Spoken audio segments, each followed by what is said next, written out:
All right, everybody, we're live with episode 34 of Just the Gi Top podcast. So today we're honored to have Jake McKee on, also known as Budo Jake, owner of Budo Videos.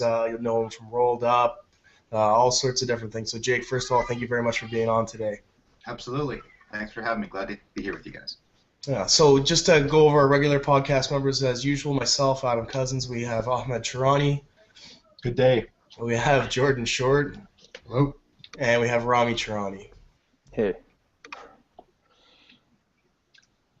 All right, so Jake, maybe you could just tell us a little bit for people that don't know much about you from like a jiu-jitsu perspective. Maybe you could just tell us about how you got into jiu-jitsu, what that journey's been like for you.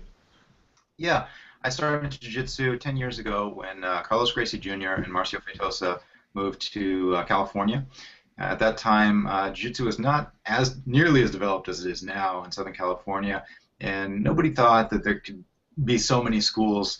When you look at how many there are now, there's one in almost every city, and I know everybody listening is not familiar with Southern California, but there's one in every few blocks. You'll see a jiu-jitsu school, and so I've kind of been riding that wave, seeing jiu-jitsu grow really well in California and therefore the world.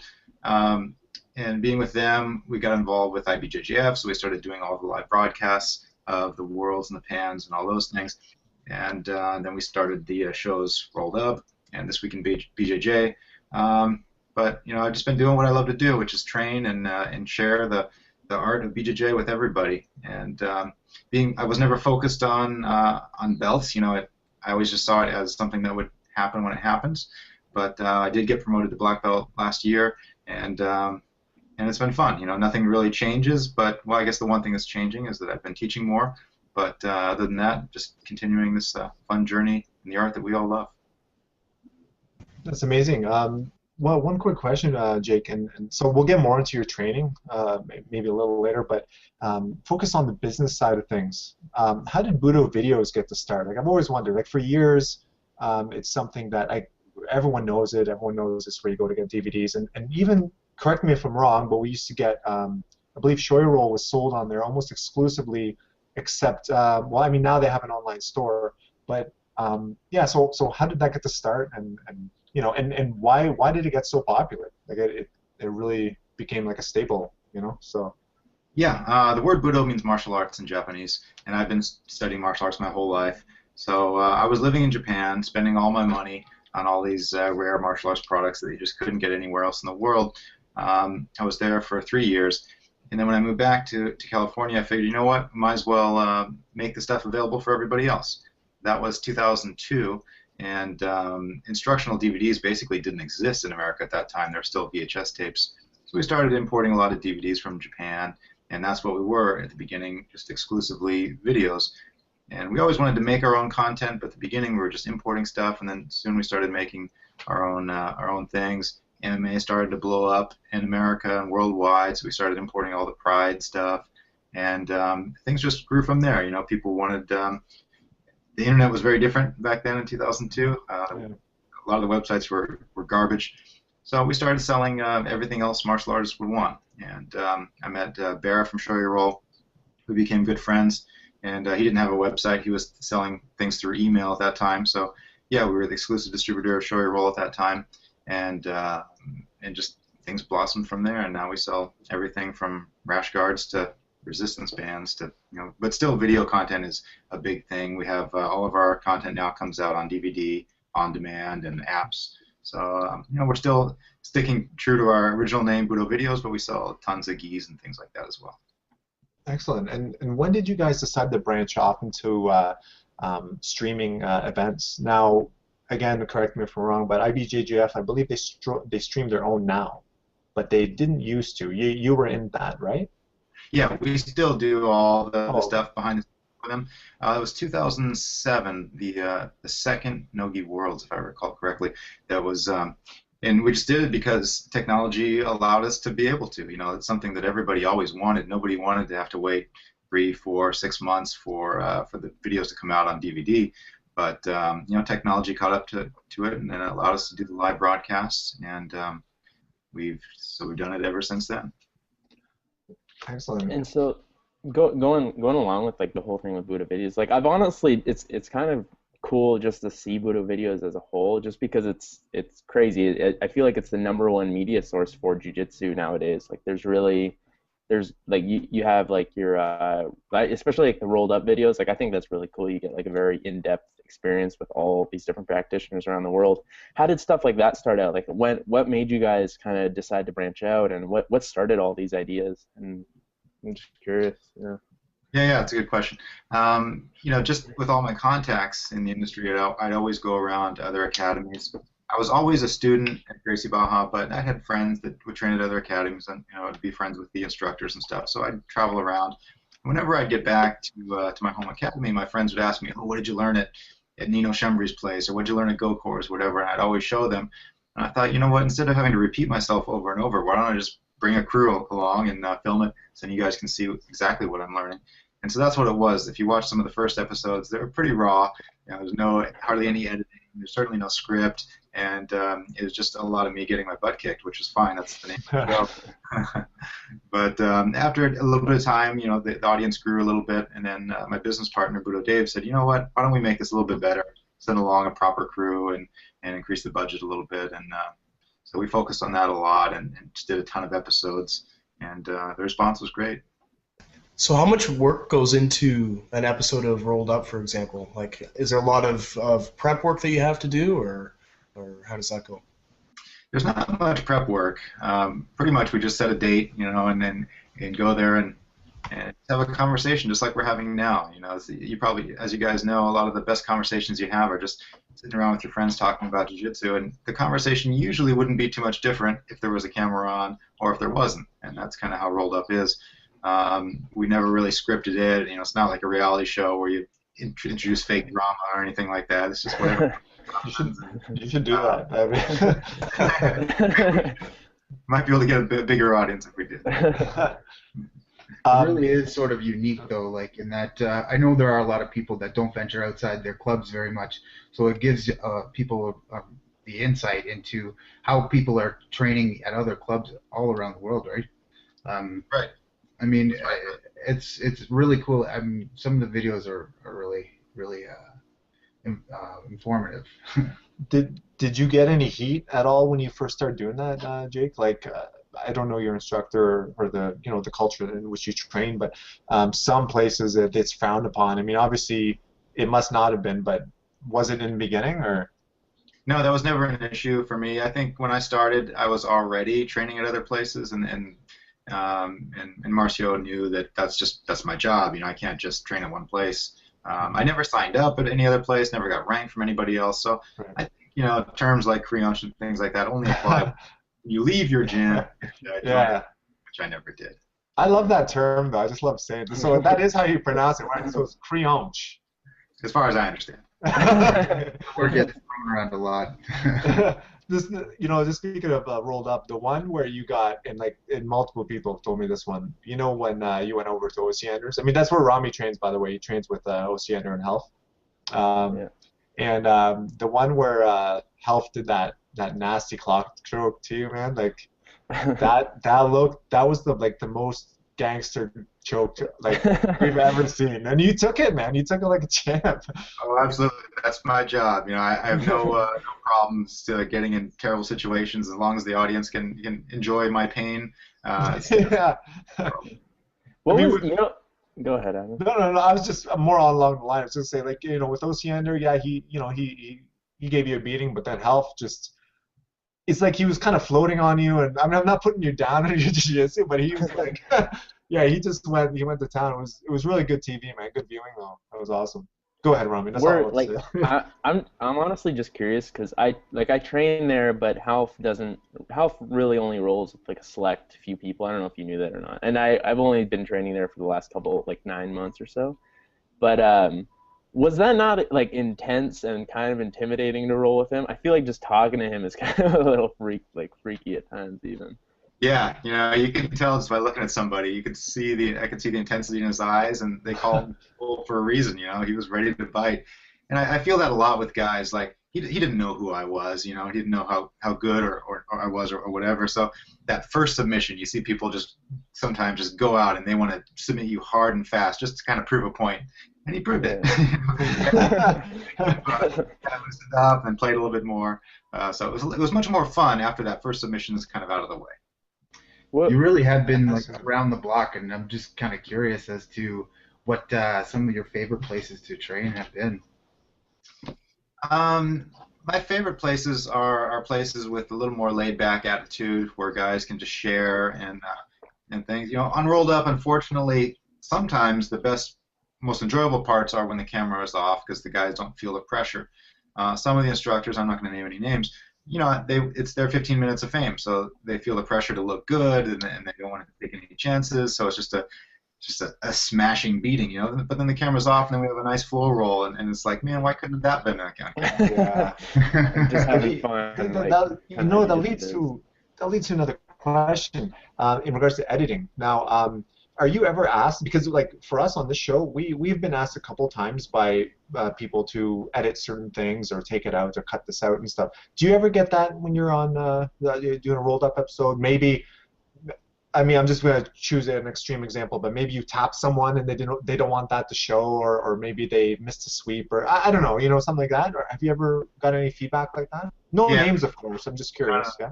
There was a couple instances. You know, the point of the show is me getting beat up and making the instructor look good. So if there's anything that doesn't make the instructor look good, then I don't want it in there. But there were a couple instances where I did tap the instructor. And it's funny because I see comments on YouTube sometimes like, man, Jake, your jiu-jitsu sucks. You always get First of all, do you not realize the name of the show? And secondly, I'm not a world champion. They are. So, of course, that's going to happen. But yeah, I'm not going to say who, but there was a couple guys that I got a tap out of. But, you know, so that's out. That's not part of the show. And it's also part of the game too. I mean, it's not like everybody gets tapped at some point or whatever, even if they're world champions. I'm not saying I could tap any of these world champions, but I'm saying it happens. No, it was like that time I tapped you, Rami. Yeah, for sure. Yeah, that's not happened. Until this day, I still don't know how that happened. With a baseball choke from side, I think. It's one of those chokes that you do when you don't really, I don't know. It's like your last ditch effort, but I don't know. Hey, Jake, really quick. We've had a lot of guys on this episode, right? And it's like guys who train full time and you know, they want money and all that kind of stuff. They want jiu-jitsu to be profitable. In your opinion, why is jiu-jitsu not profitable at all for the general practitioner? I mean, even if you're a purple belt, for example, like we're all purple belts here except for Adam there, who's a blue, which is cool too, but he's a blue belt. I was gonna say, like, even if you win like world's gold, you know, there's just no money. Yeah, you might get a sponsor, you might, you know, get a free gear or whatever, you know, maybe some cash incentive to podium. But why, in your opinion, is jiu-jitsu not profitable for the athlete? Well, you know, I guess it would be the same reason as why is AYSO soccer not profitable? And there's a lot of things that. There's a lot of talented guys out there that train super hard, and I hear the argument all the time, like, you know, I train 7 days a week, 5 hours a day. Why aren't I getting paid? It's like, well, just because you put the time in or you're really good at something, that doesn't mean you should be paid. If I'm the best, I don't know, yo-yo guy, does that mean I should get paid? Actually, there probably are opportunities for those guys to get paid. I think they make more than jiu-jitsu, actually. You have a point. But I think it all comes down to sponsors. You know, we don't have huge sponsors like you do in UFC and so many other events. IBJJF doesn't have oil money to support them. You know, there's at the top, there's not a lot of big companies that are putting money in this sport, unfortunately. Well, what's like? I've always wondered because you do sponsor people. A little bit. You do. Well, what's the like? So, stupid question, but is there a return on investment on that? I've always wondered. Like, if somebody's wearing your patch, which I believe I've seen, like do you justify that saying I spent X dollars, I'm gonna get back X dollars, or is it just not even about that? Is it just about? I don't know. It's just about helping out friends for us because. You know, if I put a patch on your back, how do I know that anybody saw that patch, went to budovideos.com, and bought a gi? How do I know? It's not tangible. That's what I mean. Yeah. There's a way to know. So it's just money that you throw out there and just hope it comes back, but there's no way to track it. Now, if I'm using your face on our advertisements, then it's a little bit more tangible. I Okay. see. So that's kind of where it falls into place a bit more. Because I've honestly kind of wondered that. I mean, I know a couple people who are even sponsored now, and I've always just wondered like, what is the return on investment there? But that probably makes the most sense in Yeah, terms of. I get questions about. That's one of the questions I get most of the time is how to get sponsored, and I get white belts and blue belts asking me that question all the time. I even got tired of answering it, so I wrote an ebook. It's on Amazon, how to get sponsored in BJJ, and it goes all through all that. But basically, what it says is if you're a white belt, you need to win a lot more tournaments. But Even it if you're does a tell purple you belt, it doesn't matter. Yeah. for purple belts, yeah, there's some opportunities out there. Usually they're just gear sponsorships, but it's a start for sure. Yeah, for sure. Is it mostly like IBJJF tournaments that they look at? I'm sorry, maybe I should read the ebook as well, so I'm just kind of picking your brain about it. But is it like big tournaments you're looking for more, most likely? Yeah, for the most part, something that gets coverage. If there's no articles in any magazines and no photos online, then that's pretty much worthless. So it seems like it's a pretty common theme because I mean, like we even do this podcast. We do it number one for fun. I mean, it would be cool if there was some sort of money in it, but we definitely don't think that's happening. But it's more so like that's not even the point. It's more so for the love of it.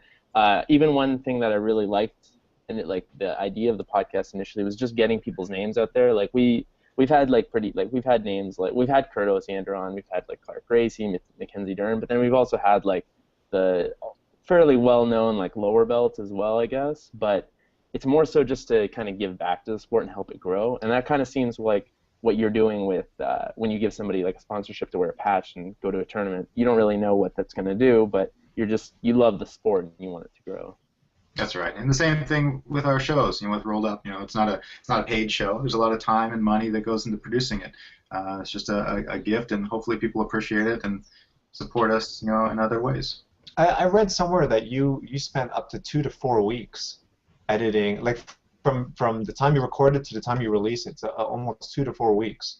Yeah, that's right, because you got to think about all the different formats. Like, for example, when we went to Guam, there was, I think, 7 different types of cameras that were used, from GoPros to iPhones to, regular video cameras, just all these different formats that you have to organize and music you have to get. It's a big job. Yeah, it is, but like, well, I guess what I'm getting at is it something that, I just want to word it correctly, is this something that you can put a figure on, saying that it's, so, okay, long story short, how can you tell if a video like that is generating revenue for yourself? I mean, you're obviously a good businessman, so, and you do everything for a reason, I'm sure, so I'm just curious, how do you justify 2 to 4 weeks of work? Is what I'm saying. Like, you're flying out to places, you have a lot of equipment, I'm sure, and you have employees, of course, Right. No, you can't. We hope it gets enough views, but you can't put a dollar value on views either. And how many people watch a video on YouTube come to buy something? I don't know. It's a pretty small percentage. But we just look at it as a marketing expense. Instead of we don't put too many ads in magazines anymore. We just put all our advertising budget into producing our shows. Okay. That's interesting. So those videos and I'm just curious, like kind of just picking your brain about the whole thing. But those, we're doing a business lesson here. We're doing business. Well, it's interesting because like, there really aren't that many, like you almost have like a jiu-jitsu empire almost. You have so many avenues that you're covering, so it's interesting. But but you look at these videos and productions and everything that you're putting together, and they're more of a marketing campaign, like you're saying, then, correct?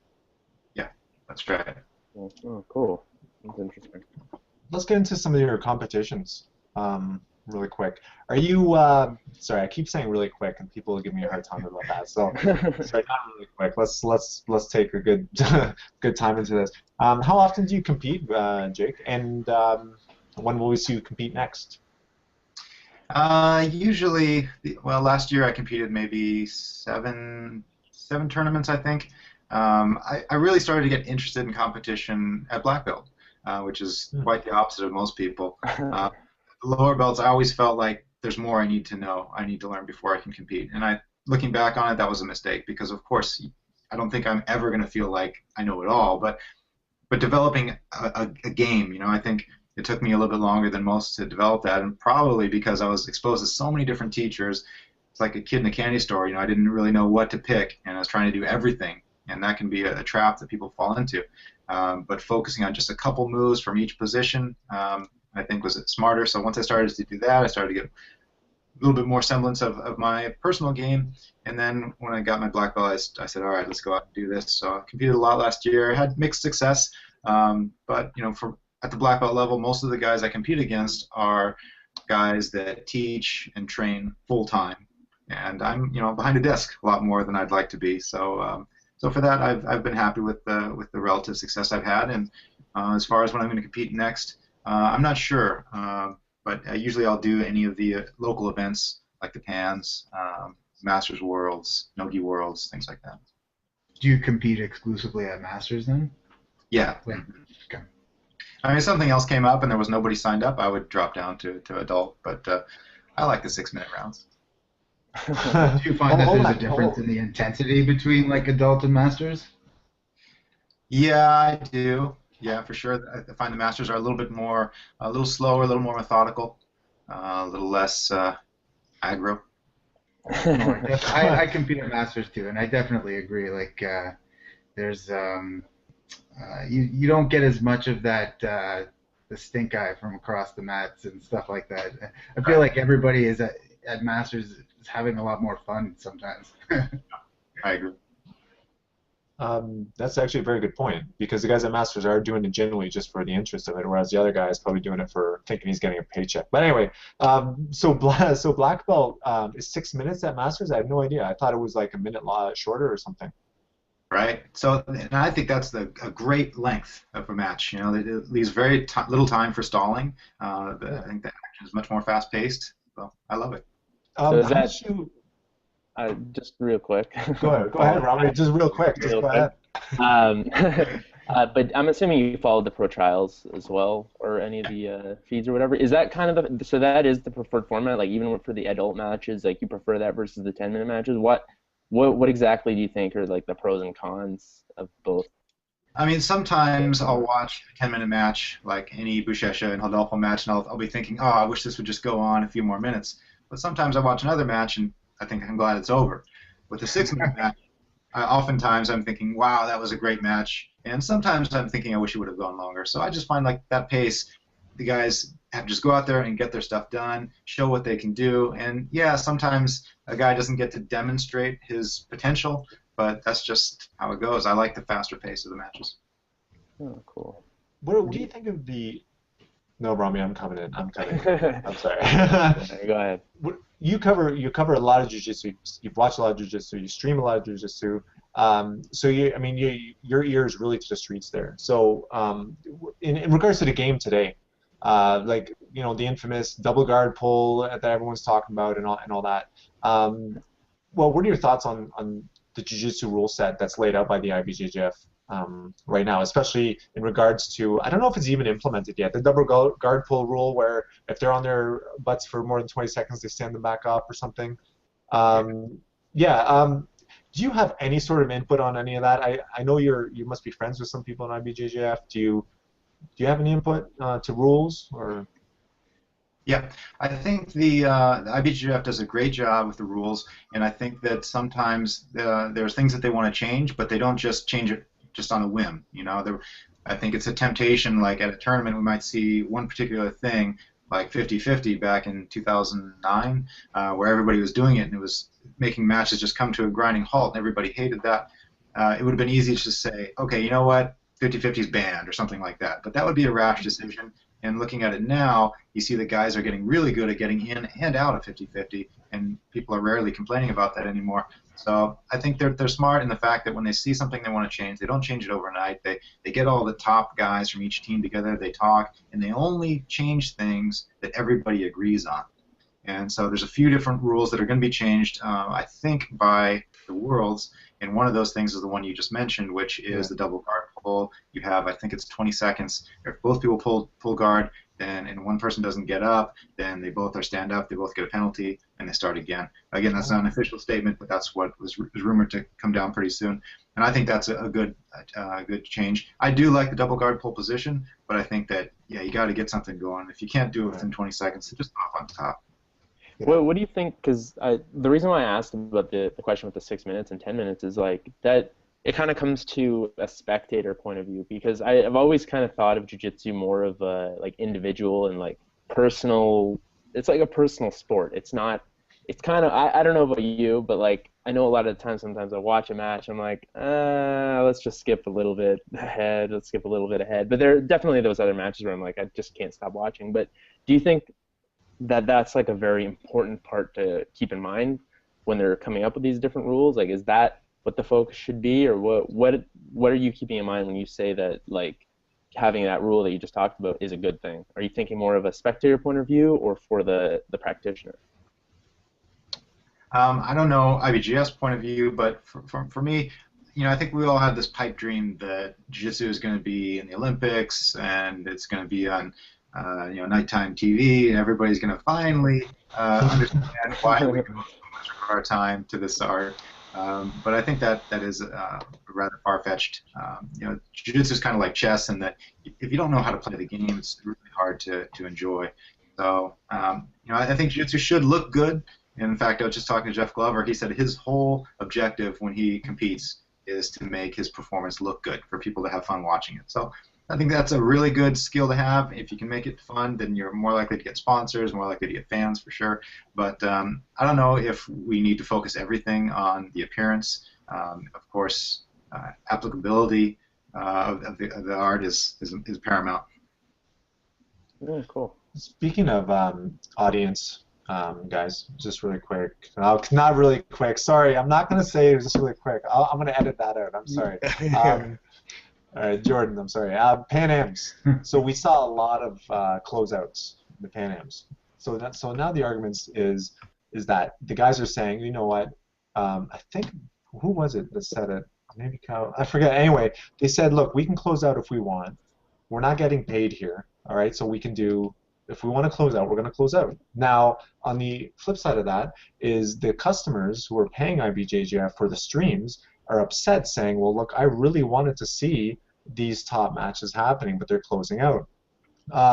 What's in your opinion, Jake, well, is there a solution, a happy medium there to satisfy the fans, but also keep the integrity of the I guess, quote unquote, the honor of a team, to not compete against one another?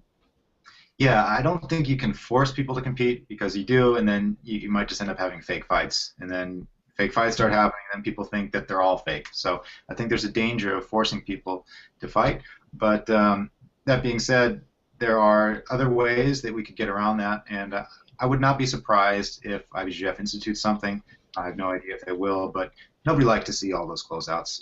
And we saw, I don't know how many thousands of matches before that, so it's kind of funny to hear people complain like, hey, we didn't get to see those 5 last matches. Like, yeah, there were thousands of matches over the last 5 days, but it's kind of like when a movie is really cool and then the ending's terrible. That kind of ruins the taste of the whole movie. But I would not be surprised if something has changed. I mean, one thing is just like ADCC, they pair up the teammates in the first or second round, so there's no way they can meet in the finals. And then there's less chance of letting somebody go ahead if it's that early in the brackets. So I wouldn't be surprised if something happens with that. Well, it was even like the pro trials. Like, I remember when I saw it popped up on my Facebook feed that Andre Galvao and Keenan face each other, and I was like, oh, is this like a sketch that they put up or something? And then next thing I know, it's actually a match that they had, which is crazy. I couldn't tell if they were like being serious or not for like the first little bit until they kind of went crazy on each other. But no, you make a good point. But just switching things up just a little bit. We ask this typically of like every guest that comes on, and it's a pretty common theme, I think, in a lot of academies. And I mean, there's been a lot of posts that go on with like these top guys in jiu-jitsu. I know Kit Dale makes some posts about it and whatnot. But what's your what do you generally think of in terms of techniques and practicing and training? The whole thing where people repeat a certain technique like a million times, like, or they want to do like the whole 10,000 times or whatever it is. Is that typically how you go with your training, or what? How do you learn is basically what I'm asking, I guess. Okay. Yeah, that was something that I identified. Everybody has different needs, right? And the way some academies have a really laid back atmosphere, some of them are more like military. So opinions are a dime a dozen. But mine is that I realized that I needed more drilling time. I was being exposed to so many different techniques, and I'd always want to try out the flavor of the week, and that kept it fun, but it meant that while I knew of every technique, I wasn't good at hardly any of them. So I really needed to focus on just a few things and sharpen up those aspects and do the things that work for me, not necessarily the things that work for my instructor. So when I started adding regular drilling schedules, we did this at the Budo Videos office. We just drill like crazy, and I saw huge improvements from that. So when I hear Kip Dale saying that he doesn't believe in drilling, it really surprises me, because I'm like, how do you get good at something if you don't practice it very much? If I want to practice, say, a gogoplata, how many times do I get to a position where I can actually practice that in sparring? Probably not that much, but if you drill it, you can do it over and over until you sharpen it up.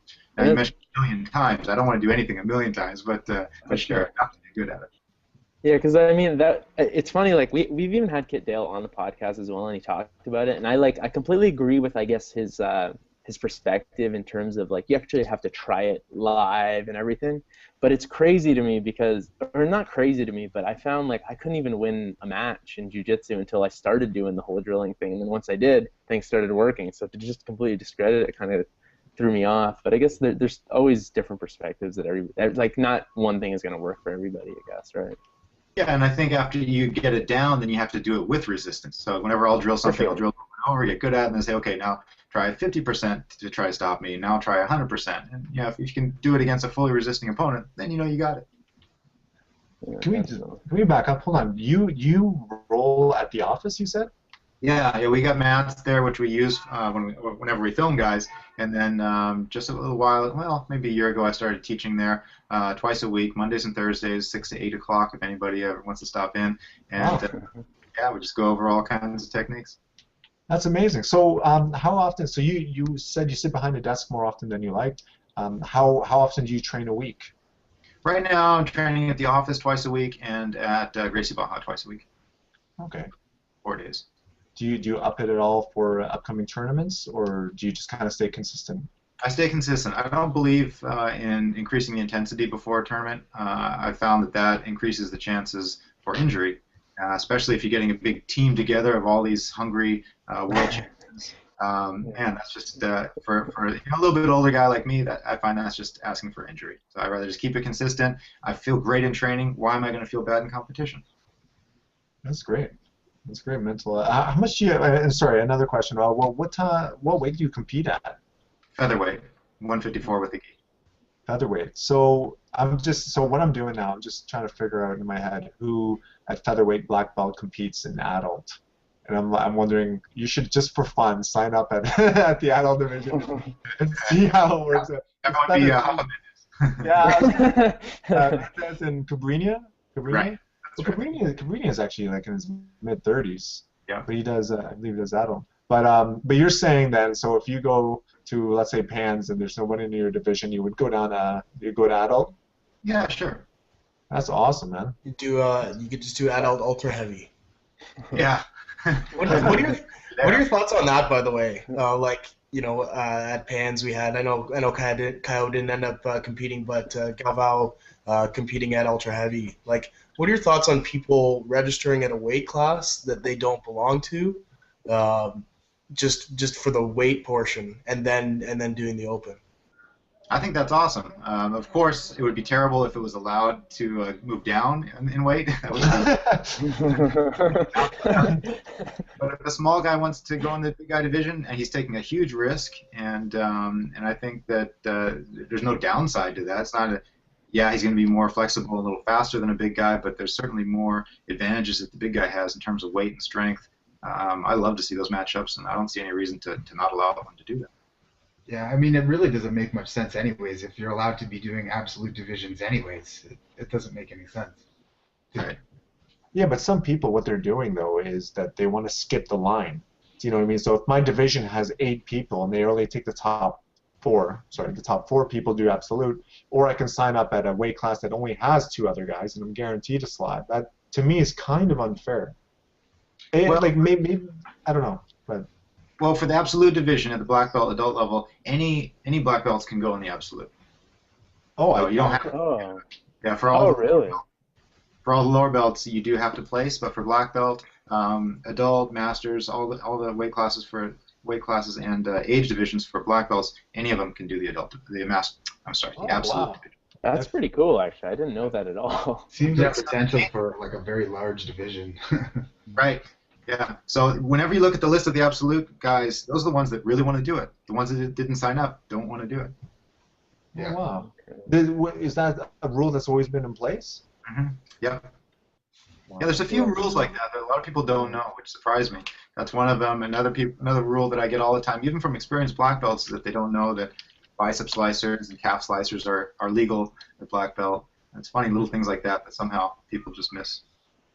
Oh, Slip okay. right on by. That's crazy. And another one about your training, gi or no gi? Big question. Gi or no gi? What do you prefer? I used to prefer no-gi. Nowadays, I like them both perfectly equal, and I think the guys that only train one or the other are really well. It depends what your wants are, but if you want to be well-rounded, I really believe in practicing both. I think both help out a lot. And guys that don't train no-gi, I can feel it when we do gi training, and vice versa. Wait, Do you you split your training evenly between them both then, or? Well, we had a little bit of a shake-up at Gracie Barra Irvine, so I used to have a good schedule where I was doing 50-50, but for the past month or so, it's just been exclusively gi. But once in a while, I'll just take off the gi during training and just get a couple no-gi rolls in. sorry, did you say early like did you just say that you can tell when you're rolling with someone who does gi that you can usually tell that they don't do no gi? Yeah. Oh, really? What Yeah. what are some? Because I honestly barely do no-gi. I'm curious, like what are some of the giveaways? Rami's a mark. You can tell if he's a mark. There'll be things. There's a lot of little things. Like one is they won't be used to guillotines. Guillotines are Okay. super popular in no gi, but I slap a guillotine on a guy with a gi, and they're just like shocked, and they don't know how to get out. Another thing, Definitely me.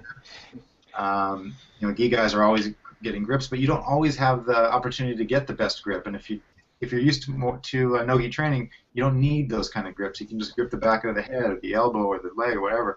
So I find that no gi guys are better in scrambles because they're not concerned so much about getting that perfect gi grip. Yeah, interesting. What kind of split? Like, because I know you said you did 50-50 before, but what's a good split? Do you think? Well, whatever number of days that you train, just divide it right in half. But I think it all You think it's depends 50-50? yeah, Okay. 50-50. But I think it really depends on your goals and if you, and your competition training and things like that. But I think it provides a nice balance if you can do both. Like Marcelo Garcia says, he likes to have a game that works both in the gi and without, so you don't have to worry about having two different games. You just play the same thing for both. Yeah, for sure. Excellent. Okay, another quick one. Guard puller, or do you like to take down? So going to judo, do you do that? I love judo. I think everybody should go for the takedown, but my takedowns suck, so I pull guard. But just this past couple weeks, I've really been thinking about taking up judo. So, like I was saying before, I was focused on so many different techniques, and I really needed to focus and get a game. So my game is pulling guard, but I would like to expand that to become more well-rounded and have some good takedowns. Just how many hours are there in the day? Well, that's the thing, right? Like, how are you going to fit it all in? I mean, I really do, like, despite what everyone might say, I really do respect judo. Like I do. I know I always put it down, but it's just I don't have barely enough time to do jiu-jitsu as it is. Now you want to throw another art that I have to respect. You know what I mean? Anyways, Another I just art that's decided like not to it's do it. just as intricate, if not more. Like it's not like it's just an easy thing to pick up and just like yeah, I'll do that. Is that- During judo drills, like I'm more gassed than I ever am doing judo. I could do jiu-jitsu forever, but when we're standing up and like just the other day, Jordan and I were it's like a single leg drill or whatever. I was dead after like a couple of minutes. It was like it was hell. And but anyway, Jake, really quick about not really quick, sorry, but about the World Masters, and I brought this up earlier. I brought this up earlier on a previous podcast, and I really want to get your input on this. I did the World Masters last year, and I think I mentioned that all the time, and I didn't do well. But what are your thoughts on this? I was told that the World Masters, what you have is you have guys, like you said, a little more technical, but much more well-rounded, meaning, all right, you got guys over 30, chances are they cross-trained in judo, wrestling, and jiu-jitsu, right? So you get a nice, well-rounded game. You don't see many guys, anyway, I didn't, who pull guard. A lot of them really want that takedown. Whereas the newer, younger guys in jiu-jitsu, they know jiu-jitsu, pure jiu-jitsu. They're not as well-rounded, but their guards are crazy sick, you know. Now, I started at 30, so I kind of don't have the best of any of the things. Do you know what I mean? Because I only know jiu-jitsu. I never cross-trained or, you know, whatever. But what are your thoughts on that? Do you agree with that statement that, you know, master divisions are a little more well-rounded than the younger crop of jiu-jitsu guys coming up? Generally speaking, yeah, I agree with you. I also think it depends on your weight class. Still, when I watch my weight class, feather and below, I still see guys pulling guard, just because that's kind of how the game usually works at that weight class. But as far as you know, you mentioned you don't have all those maybe well-rounded skills. I think you just have to focus on what you do have, and there's probably some things that you're better at than most people, and you just got to realize how to get people to fall into your traps and figure out more avenues to get to the positions that you're best at. Excellent.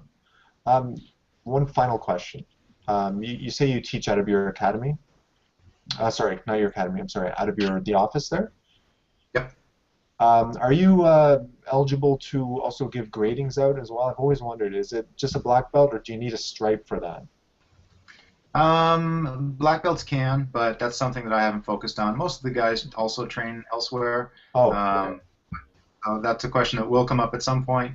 But right now I'm just interested in sharing and not really giving out rank. excellent. Okay. Yeah, Adam? What's up? Oh.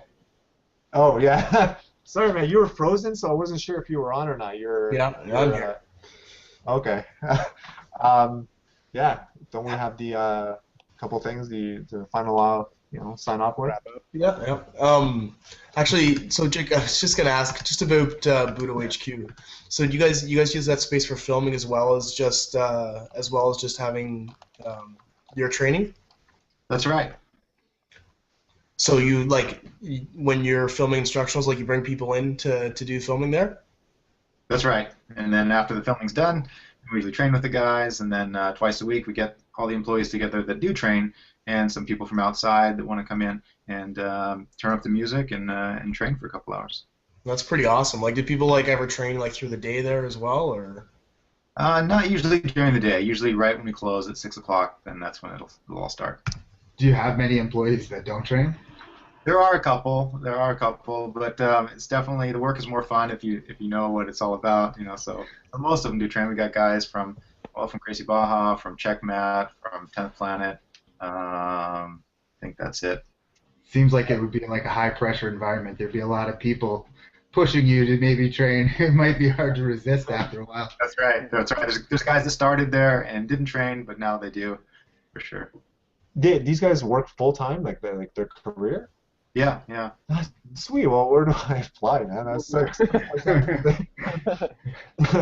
No, that's amazing. Cool. All right. Yeah, stop in sometime if you guys are ever in town. I'll definitely take you up on that for sure. That'd be sweet. All right.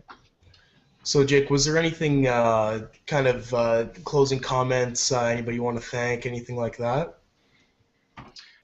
I just want to thank everybody that has ever bought anything on Budo Videos and ever watched any of our videos on YouTube. And just stay tuned. We'll be making a lot more stuff.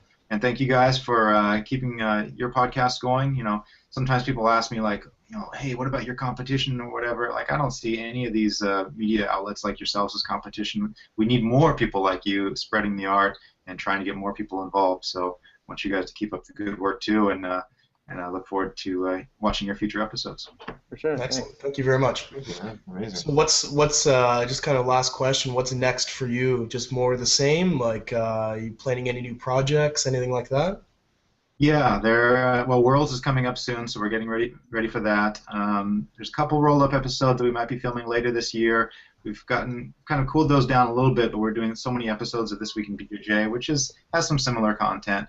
Got an episode with Jeff Glover coming out next week that is going to be pretty cool. We had an epic roll. It was a lot of fun.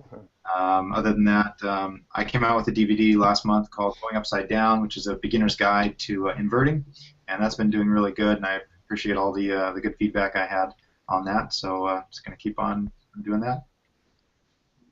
Excellent. Yeah, thank you so much for coming on, Jake. We really appreciate you taking your time. So, does anybody else have any final questions?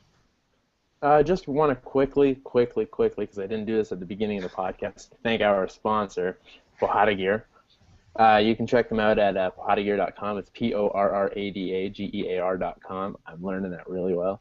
If anybody saw the earlier episodes, I was horrible at spelling that. But we're going to be giving away one beanie and one T-shirt from them now. Just check it on the Facebook page for updates. And yeah, stay tuned. And I'll also mention for anybody who follows us on Facebook, anybody who's local to the Ontario scene or maybe in the states close to Ontario, the Ontario Open is coming up next weekend. It's May 3rd and 4th, so the gi portion is on the 3rd, no gi is on the 4th, which is Saturday, Sunday.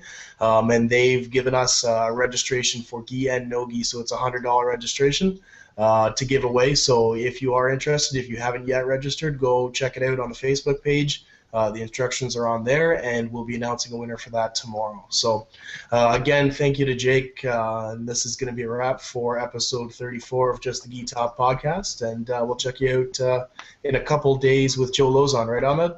No, it's actually a week today. Is it a week? All right, Yeah, next week sorry, yeah, with Joe it's a Lozon. week. All right, so until next week.